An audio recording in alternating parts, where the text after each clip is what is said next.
Hi. Israel പാലസ്തീന് വംശഹത്യ തുടങ്ങിയിട്ട് almost 2 years complete ആയിരിക്കും. അപ്പോൾ ഈ ഒരു 2 ഇയേഴ്സിൻ്റെ ടൈം ഫ്രെയിമിൽ ഇപ്പം അവസാനം എത്തിച്ചേർന്നിരിക്കുന്നത് ബഹുഭൂരിഭാഗം രാജ്യങ്ങളും പലസ്തീൻ എന്ന രാഷ്ട്രത്തെ അംഗീകരിച്ചുകൊണ്ടുള്ളൊരു പ്രമേയമാണ്.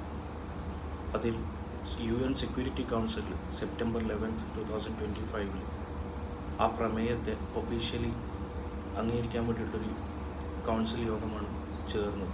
അപ്പോൾ അതിൽ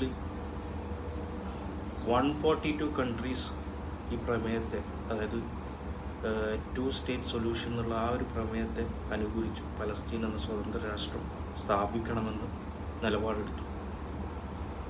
ഒരു 10 രാഷ്ട്രങ്ങൾ ഇതിനെ എതിർത്ത് വോട്ട് ചെയ്തു. അതായത് പലസ്തീൻ എന്ന രാഷ്ട്രത്തെ അംഗീകരിക്കാൻ പറ്റില്ല എന്നുള്ളത്.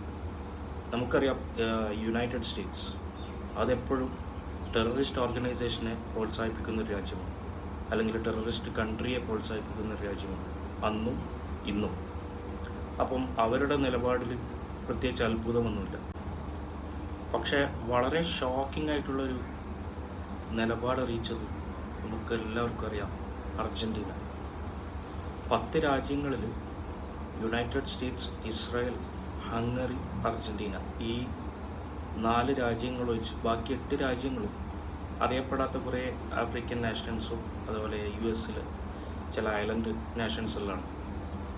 നമുക്കറിയാം, പാപ്പുവ ന്യൂ ഗിനി, പിന്നെ നൗറു, ഇങ്ങനെയുള്ള കുറേ ചെറിയ ചെറിയ രാഷ്ട്രങ്ങളാണ് എതിർത്ത് വോട്ട് ചെയ്തത്.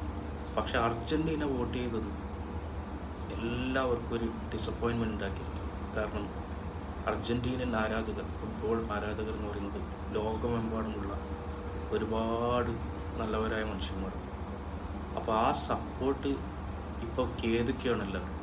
എന്തിനാണ് ഇങ്ങനെയുള്ളൊരു ടെററിസ്റ്റ് കൺട്രിയാണ് നമ്മൾ ഇതുവരെ സപ്പോർട്ട് ചെയ്തെന്നുള്ളത്. പ്രത്യേകിച്ച് മെസ്സിയൊക്കെ ഒരുപാട് ഇസ്രായേൽ സപ്പോർട്ട് ചെയ്തിട്ടുള്ള സ്റ്റേറ്റ്മെൻറ്റ് മുമ്പ് ഇറക്കിയതാണ്. പക്ഷേ അതൊക്കെ എഡിറ്റഡ് ആണെന്നുള്ള വ്യാഖ്യാനം പല കോണുകളിൽ നിന്ന് വന്നു. പിന്നെയും നമ്മൾ ഈ ഫുട്ബോൾ ടീമിന് വേണ്ടി കടുത്ത സപ്പോർട്ട് നൽകി. ഞാനൊക്കെ നല്ല സപ്പോർട്ടായിരുന്നു അർജൻറ്റീന ടീമിന് വേണ്ടിയിട്ട്. ഫേവറേറ്റ് ടീമായിരുന്നു. ലാസ്റ്റ് വേൾഡ് കപ്പിനൊക്കെ അർജൻറ്റീന കപ്പെടുത്തപ്പം വളരെയധികം സന്തോഷിച്ചു, വളരെയധികം ആഹ്ലാദിച്ചു.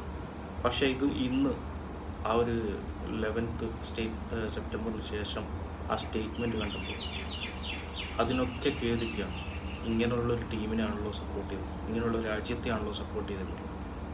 അപ്പോൾ from now onwards, Argentina is a terrorist country like Israel.